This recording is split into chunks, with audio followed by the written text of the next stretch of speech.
Suhu perpolitikan di tanah air mulai tampak jelang pemilihan Presiden 2024. Adu kuat dan strategi juga sudah terjadi di tingkat atas partai. Setelah munculnya sinyal dukungan Presiden Jokowi untuk duet Prabowo Subianto-Ganjar Pranowo, mantan Wakil Presiden Yusuf Kala juga turun gunung. Diketahui sejak awal tahun 2023, nama JK disebut-sebut sebagai kingmaker Anies Baswedan. Kini, usai munculnya wacana duet Gerindra PDIP, JK disebut mau menjodohkan Golkar bersama partai koalisi Anies.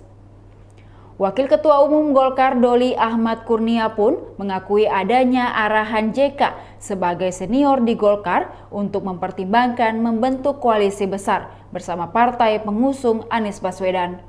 Saran itu pun dianggap adalah masukan yang tentu saja akan dirapatkan dalam rapat internal partai.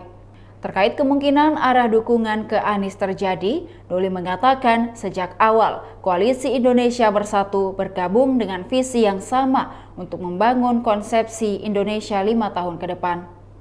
Sehingga meski sudah berkoalisi, KIB menghargai kebijakan dan kedaulatan masing-masing partai, termasuk langkah politik yang diambil untuk berkomunikasi dengan partai lain. Sebelumnya, Ketua Umum Golkar Airlangga Hartarto menyebut kemungkinan ada koalisi yang bersatu dan membentuk koalisi besar usai mengikuti buka bersama Nasdem. Airlangga pun hanya menjawab dengan politis untuk menunggu tanggal mainnya. Saat ini, Airlangga Hartarto dipilih Presiden Jokowi sebagai Menteri Koordinator Bidang Perekonomian.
Demikian Tribun Hot News kali ini, saksikan berita lainnya hanya di kanal YouTube dan Facebook Tribun Timur.